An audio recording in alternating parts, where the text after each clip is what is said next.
Welcome, everybody.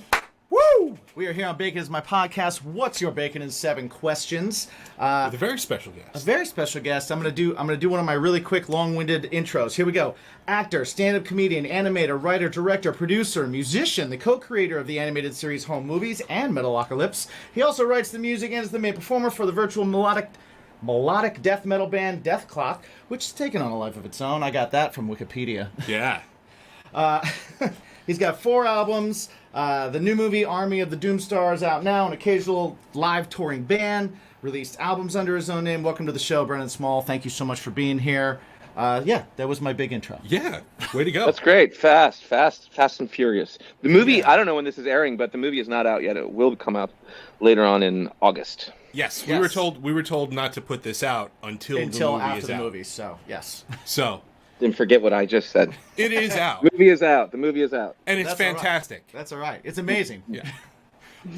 Yeah. So what we have done is we've lovingly distilled the meaning of pretty much everything.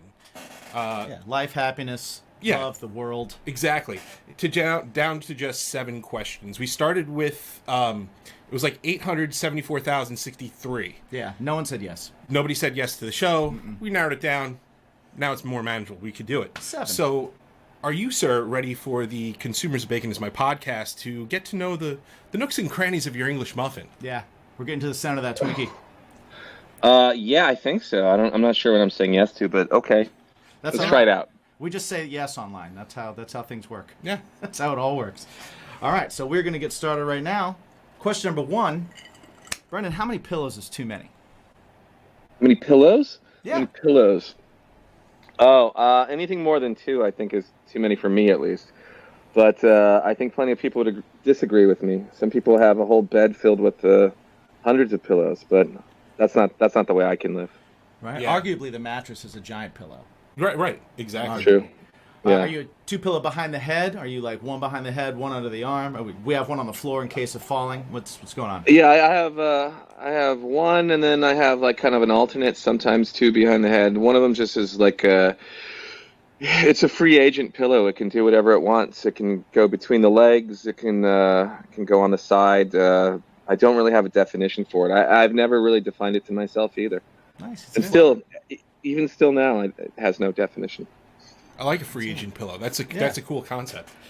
All right, question number 2, Brendon. We're from New York, so this question is very near and dear to our hearts. Mm-hmm. What is the perfect pizza order? Geez. I mean, look, there's no wrong pizza order, first of all, and I don't care where you're from. I love a classic New York pizza. I've been to Italy so many different times, and I've eaten my way through from the north to the south, eating every kind of pizzas available. I'll eat bagel bites. I'll eat California Pizza Kitchen. I'll have a Thai chicken pizza. There's no wrong answer as far as I'm concerned. I'm not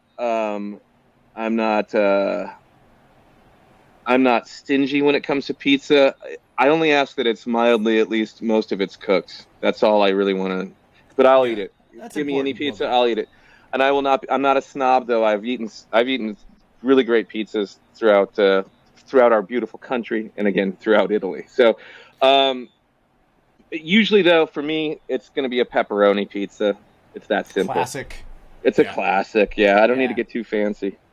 I recommend Little Mike's Hot Honey on the pepperoni. That's a recent discovery. Hot honey. For me. Oh yeah. I've definitely had a hot honey pizza over here in California. Yeah. Incredible. Yeah, good stuff. I had it by surprise. They snuck it on me, and I didn't know. Yeah. To a pizza place, I ordered one, put it in my mouth, and was like, "Oh, okay." New experience. It's not bad at all. Yeah, it really is great. I agree. Yeah. Look, there's no wrong pizza. I guess that's my main thing. Is there's no bad pizza. There's no wrong pizza. It's all good pizza. I like that. I like it. Question number 3, true or false question this time. Cereal is a soup. Geez, that's a good question. I've never considered it a soup, but now that you say that, I can see it being a soup. I can see it being a gazpacho with clumps of, I don't know, what is that in there? It's like rice or wheat-based noodle. Right? Yeah. Yeah, I guess so. Yeah, I think you could probably argue that. You may lose the case, but I think you'd have a strong argument. Yeah. I can be swayed in either direction. Yeah, but- we hold Yeah. no allegiance. yeah. All right. Yeah, I mean, question- oh, anything liquid could be a soup. I think ketchup can be a soup. I think, chocolate milk can be a soup. So yeah, I don't know. Okay, go on, keep going. I don't want to keep you. I've definitely I like made that. I've definitely made soup. We're both musicians as well, and as a guy that's been in a band on the road, I have definitely made tomato soup out of ketchup packets and a little pepper and some hot water at a gas station. Yeah, that's like a radiator prison dinner signing. Yeah. Sometimes, yeah, you've been in toy bands, you know. Sometimes that's how you eat. Yeah. Oh yeah. You gotta eat something. all right. Question number 4: gift cards, lame gift idea or great gift idea? Oh, I'm sorry, but if I get a gift card, I'm like, fuck yeah, I will take that gift card. Especially like because I think gift giving is really hard, and there's a gift giving paralysis I think that happens when it's an important gift or like an important birthday or like an anniversary. Or I say, screw it, make it easy. Get me an iTunes gift card. Why? Because I'm always buying music anyway, and I'm always buying movies, and I'm always on my laptop. So Right. an iTunes gift card for me is like great. That's actually the first. Like everybody dogs on iTunes gift cards. That is the first time anybody said, like, that give me makes, one of those. Yeah, that makes sense. No, It's when always I- on your my- device. Absolutely no, because I'm constantly buying movies and I'm constantly like looking for old movies and I'm always watching something and buying music. So I definitely So I'm know one what of you the mean pe- about yeah, like, and- gift paralysis. I definitely know what you mean by that. Like I've got a dad that's impossible to shop for. I've got, so it's always like, I can't afford anything he would buy. And he's already bought it all already anyway. That's I always ask him what he wants and he's like, I fucking got everything already. And I'm like, all right, Dad, thanks for the help. Thanks, appreciate it. exactly. Gift So, card. I'm gift card. I'm a real proponent. I just say make it easy for at least for you to buy from me. If you ever want to, you don't have to, but I will take because to me it's a representation of music and media and movies. So for me, it's good. All right. So listeners, send Brendon some iTunes gift cards. Yeah. You don't have to. It's not necessary. All right, question number 5. What number is Mike thinking of? Mike, I'm gonna say a low number. Number 2. Incorrect. Question number 6: what is your go-to jukebox pick?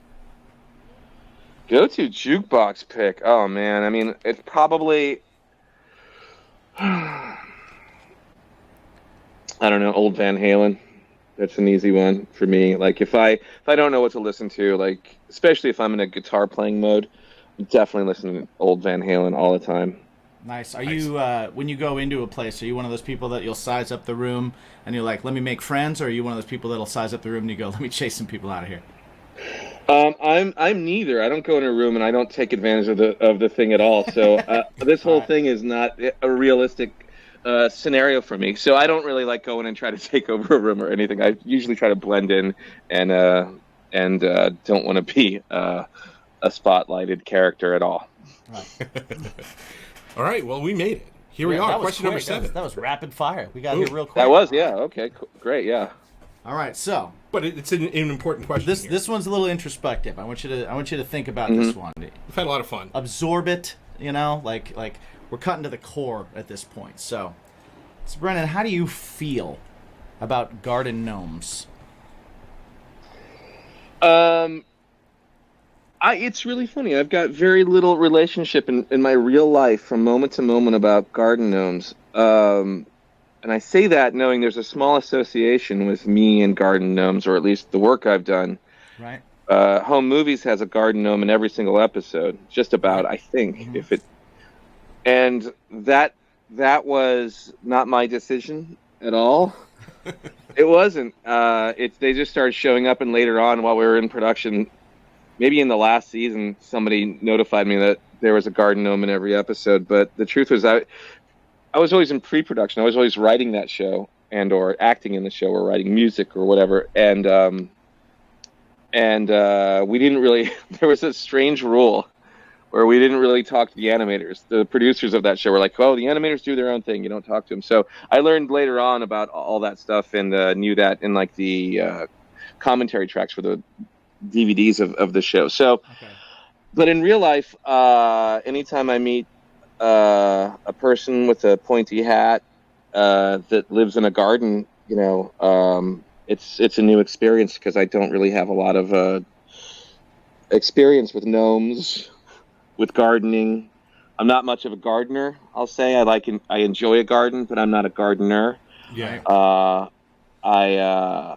I've mowed my share of lawns in my lifetime, continue to do so, but not a gardener per se. And let's just see. I just want to see what this means about me personally. That I don't have any relationship with garden gnomes whatsoever. Is that I think the garden itself is, that's the thing. You don't need a gnome to spice it up. You just need a good garden. It depends on the thought process. We've talked to, this show is kind of about having everybody from every walk of life on, just creatives from all different places, just so that we can have conversations with them and we can learn and figure stuff out. So we've had like people from like the world of like paranormal shows and stuff on that are like, oh, they're rambunctious little characters. And then we've had people that actually collect and paint them that are in like touring bands that we found out are like collectors of garden gnomes. Really? It's really odd. Like the number we've got. We figured out the number. If it once you hit, what is it, 8? Yeah, I think it's 8. If there's 8 once you garden hit gnomes, 8, after 8, they represent bodies in yes. your yard or basement at that point. I see. I think up to 8. You've got stories, like you're a person with stories that I want to hear, and after 8, you're a person that I'm going to back away from slowly and just know where the exits are. Because each garden gnome that you may have either encountered or let's say owned represents a human soul that you may have taken. Right. Is that what you're saying? After 8. After 8. After 8. I think so. You're allowed 7 souls right. before anybody really like takes a look at what you're doing. Yeah, right. 7 gnome grace 7's period. that magic number, right? It's like 3. It's a 7. Yeah, seven deadly gnomes, 7 deadly sims. Yeah, I like that. Yeah. Well, yeah. I guess what does it say about me that I have no interest in gnomes? Well, I will tell you this: you've never taken a life, right? I will take I have like the steadiest, like not like steady-handed, yeah. I have nothing to hide. I have no interest in gnomes whatsoever. Well, because of that, sir, you qualify for the bonus question. Yeah. You didn't even know you were up for it. This bonus question, I will tell you, out of all, we've done like 250 of these or so. Yeah. Nobody's never gotten the bonus question. Right. So 0%. The odds of you not getting it was pretty low, but yeah. You would have been the first. Fair enough. You're right, not. Yeah. But the bonus question is this. It's a multiple choice. Yeah.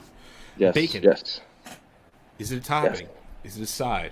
Or is it a main course? I've always looked at bacon as a very important ingredient. I don't always think of it as the main. Like it's rare that I order a plate of bacon. So I will eat a plate of bacon if given to me, but it's not always an option. It's always a side. So I guess this is like if there were like that Top Chef dramatic music playing, and I still haven't answered yet. I'm still rationalizing. We can still put it in post. You can crumble it up. I think you can crumble it up on something. You can. And then there's like Italian bacon. There's guanciale. You guys get into that, do you? Yeah. Oh yeah. What do you do with that? I've made what's the sauce? It's the I can't think of the name of it right now. It says eggs. No, Alfredo. No, not Alfredo. No, it's not. It's what do you call it? Carbonara. Oh man, Carbonara. That's it. That's the one. A carbonara with guanciale. Yeah, that's not the same with that. Look, there's nothing. You can't put bacon in something like a carbonara and take it out and then it be the same. So bacon is really it's a big, huge flavoring element. But I think the answer is this. It is a dish enhancer. Dish enhancer. I like that. Dish enhancer is what it is. I mean, there are some things. There's like the BLT though. It's just it's not. It's the star. Yeah, it's the star of that one, and it's the star of. I've had it on pizzas before. It really works. You get a wedge salad and it's just like a hunk of lettuce and then bacon. Right. With the blue cheese. Yeah, that's true too. Yeah, cheese. Yeah, so there's some of those things that some dishes can't exist without it, but some of them it's just an adornment that you never knew you needed. So, look, I'm pro bacon, and I do think it's a shape-shifting entity that's importance changes as the dish does. So, in one way or another, I'm saying there's no categorization at all whatsoever. I do So- think that is another way of Saying saying it could be anything. all right? of the above, right? Yeah, I would say think that. so. Yeah. I would Yeah. say that. Which that is There the you right go. answer, sir. Well done. Yeah. Well done. Oh, thanks. Thanks, guys. Yeah. Well, the good news is that you've won. Well, literally nothing, because he already had our undying respect and Right, admiration. absolutely. Well, that's We're- nice of you. That's But nice. now there's more. Right. Now there's more. Yeah. There's so- more. There's more. We've Yeah. increased it. So this show is What's Your Bacon? And 7 questions. We like to ask what's your bacon. Bacon is our little metaphor for life because there are always those things in life that can be a main course, that can be a side, that can be a topping, that can be a sprinkling, that makes your life better. We're a positive poly type of show. So we like to ask people, like, what is that thing for you? What's that, whether it's outside of your business that takes your mind off of things, or whether it's in your business and it's, you're living your best life, so everything's amazing. What would you say, what is your bacon? Well, that's a good question. I think, I mean, here's how I look at everything that I do, and it all came from the place of playing guitar. And it looks like what I see basses back there, I see guitars, I see a bunch of instruments, but we got lots. But it all started with guitar for me, and guitar was the first thing that I, when I was kind of becoming a young adult, that I started taking seriously and figuring out that if I put a lot of time into this, and I got a lot of reward. And right now I'm in a place with guitar where it's both my livelihood and also my it is actually how I relax and it's how I have fun playing my guitar.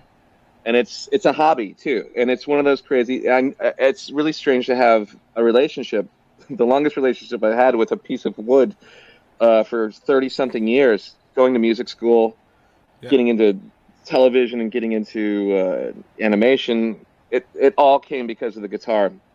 And recording a guitar showed me what it was like to do a timeline of a story.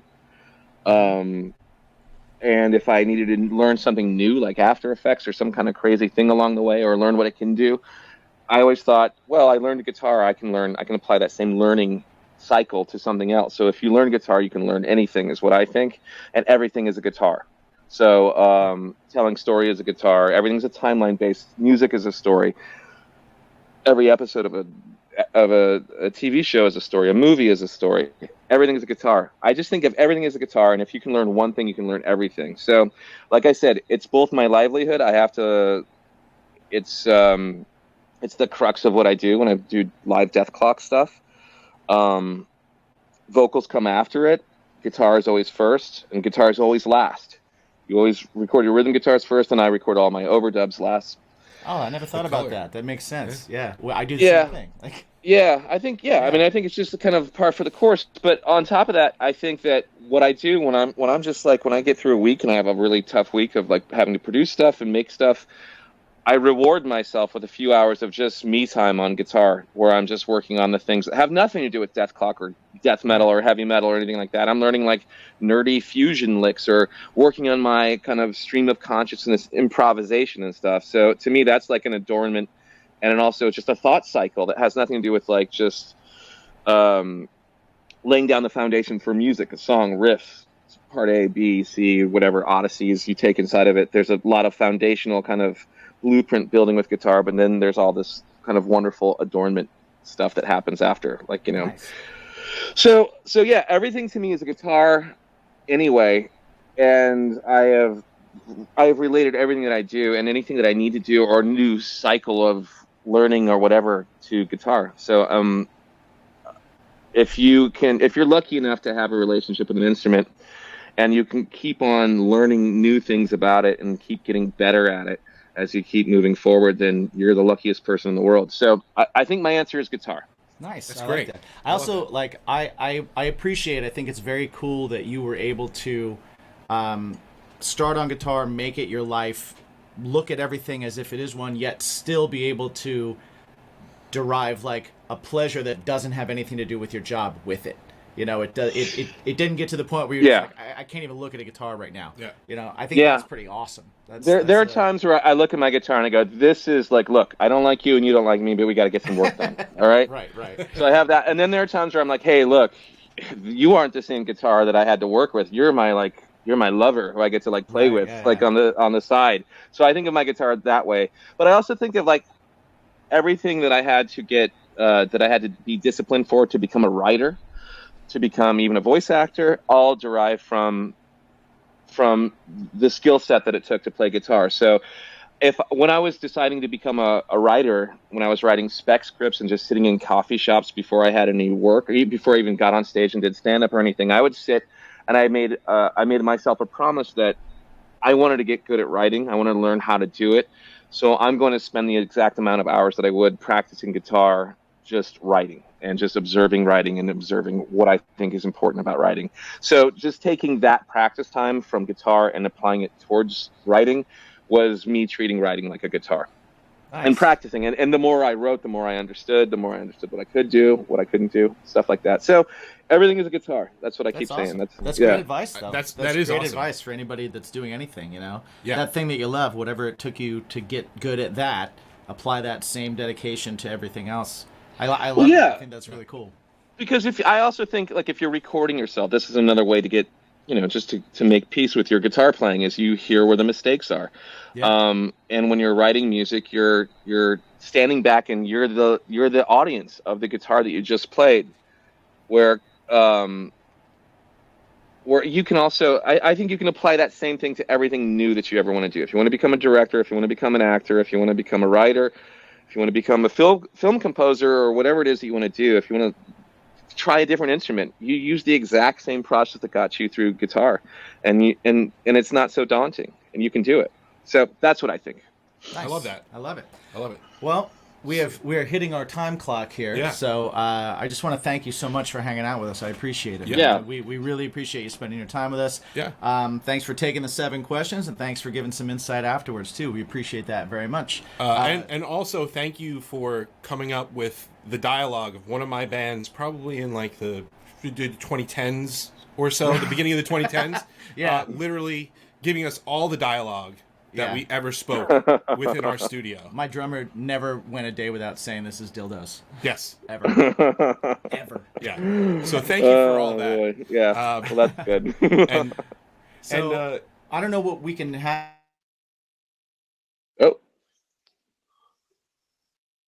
I don't know if that's my end or what.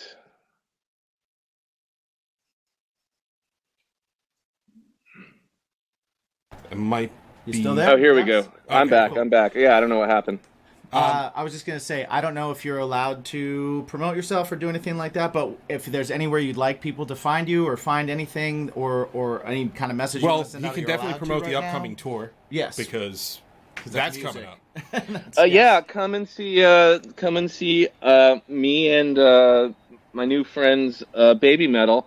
Well, not me. Baby Go Metal's see. awesome. Yeah, actually, me. I'll just be in the shadows, but you'll see Death Clock and see Baby Metal. We're gonna give you a night of just really loud entertainment that's gonna put a big stupid smile on your faces. So I'm really excited to be going on the road and saying hello to all the people across America.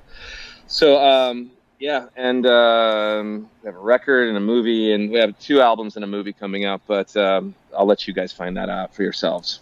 Awesome. Definitely go check out Death Clock Live because it is an experience. I don't know if you've got new animation and stuff going on above you guys when you're playing, but if you've seen it already, go see it again because it's fucking hilarious. If you haven't seen it, it's fucking hilarious. You have And to the see music's it. amazing, so. But Yeah. Thank you very much. so Thank you. much for Yeah. hanging out. Tight-ass band. Yeah. You know, like... Oh yeah. Yeah. Thank you. Thank you very much. Yeah, thanks, guys. Thank you very much. I appreciate it. Yeah, hopefully we can revisit another time in the future. Thank you so much. And everybody at home that's listening, thank you so much for listening. Thank you for being here. Remember to ask yourselves every single day, what's that one thing that makes your life better? What's that one thing that makes your day better? What's the thing in your heart that makes it beat just a little bit harder? Yeah. Yeah. What's your bacon?